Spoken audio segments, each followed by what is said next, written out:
দেশের যে অবস্থা, দেশ মনে হয় আর বেশি দিন টিকবে না। আচ্ছা ভাই, গতকালকে নাকি চট্টগ্রামে একজন মানুষকে গলা কেটে হত্যা করা হয়েছে। ওই ঘটনা তো আমিও শুনছি, কিন্তু মারলোটা কে? আরে তোরা জানিস না, চট্টগ্রামে ইসকন নামের একটি জঙ্গি সংগঠন রয়েছে। তাদের প্রধান উদ্দেশ্য হচ্ছে আমাদের দেশের আলেম ওলামাদেরকে গুম করা, আমাদের দেশের বুদ্ধিজীবীদেরকে হত্যা করা এবং মেধাবীদেরকে হত্যা করা। তাদের প্রধান লক্ষ্যই হচ্ছে তাদের কৃষ্টি কালচার আমাদের দেশে স্থাপন করা এবং আমাদের দেশকে ধ্বংস করা।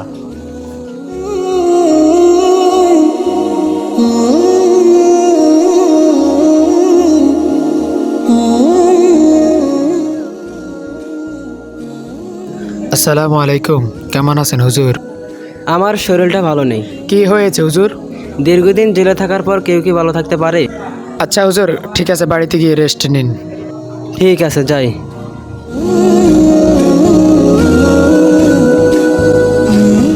আচ্ছা হুজুর কি বাড়িতে যেতে পারতেছে? আরে এরা কারা? হুজুরকে নিয়ে যাইতেছে, তাড়াতাড়ি সবাইকে খবরটা দিই। ভাই ভাই ভাই, কারা যেন আমাদের হুজুরকে ধরে নিয়ে যাচ্ছে। কি? এই সবাই চল, হুজুরকে বাঁচাতে হবে।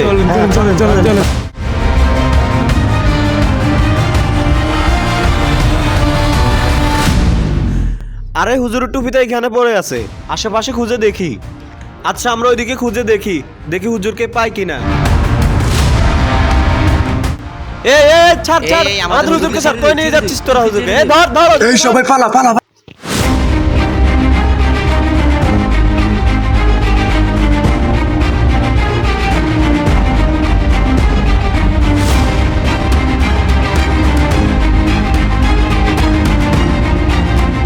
এই যা যা বলবি একদম সত্য কথা বলবি। আমি কিছু জানি না।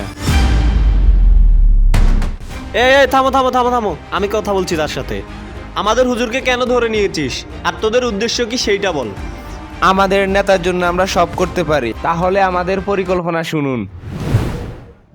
দীপদাস, পরিস্থিতি কেমন? দাদার সাথে কথা হয়েছে?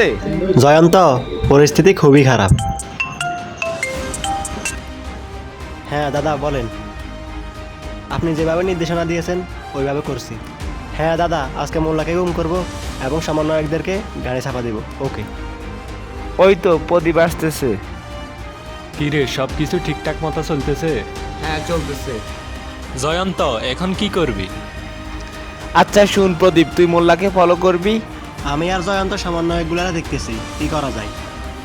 সর্বশেষ কথা হচ্ছে দেশকে অস্থিতিশীল করে আমাদের নিয়ন্ত্রণে আনতে হবে।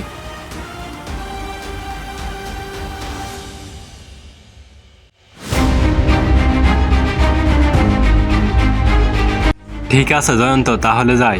তাহলে পরিকল্পনা অনুযায়ী কাজ করিস। Okay bye. এই ছিল আমাদের পরিকল্পনা। তাহলে এগুলাই তোদের উদ্দেশ্য। তোদেরও একদিন শেষ পরিণতি হবে, তোদেরকে এই দেশ থেকে বিতাড়িত করা হবে আর তোদেরকে আমাদের দেশে নিষিদ্ধ করা হবে। দেশের এই ক্লান্তি লগ্নে আসুন আমরা সকলে দলমত নির্বিশেষে একতার বন্ধনে আবদ্ধ হই এবং ইসকন সন্ত্রাসী জঙ্গি সংগঠনের সাথে যে বা যারা জড়িত প্রত্যেককে বিচারের আওতায় এনে কঠিন শাস্তি থেকে কঠিন শাস্তি দেওয়া হোক এবং আমাদের বাংলাদেশের পবিত্র রক্ষার জন্য, ইসলাম মুসলমানকে বাঁচানোর জন্য ঐক্য গড়ে তুলি এবং স্লোগান দিতে থাকি যে ইসকন হটাও বাংলাদেশ বাঁচাও, ইসকন হটাও মুসলমান বাঁচাও।